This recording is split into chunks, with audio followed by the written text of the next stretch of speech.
Il 22 e 23 dicembre scorsi avrebbe dovuto esibirsi per il quinto appuntamento della stagione teatrale al Pirandello di Agrigento nella commedia La governante con Enrico Guarneri, ma lei, la bella Ornella Muti, non si è vista, sostituita all'ultimo minuto da Francesca Ferro.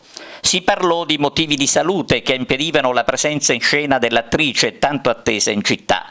Adesso, ma l'episodio è antecedente alla stagione del Pirandello, Ornella Muti, per lo stesso motivo, ovvero i motivi di salute, si è ritrovata nei guai subendo una condanna e una multa. All'attrice si contesta di avere cancellato uno spettacolo al Teatro Verdi di Pordenone nel dicembre 2010, dandosi malata quando invece partecipò a una cena di gala in Russia con Putin. Una cena galeotta che le è costata 6 mesi di reclusione e 500 euro di multa per tentata truffa aggravata e falso, sentenza confermata dalla Cassazione.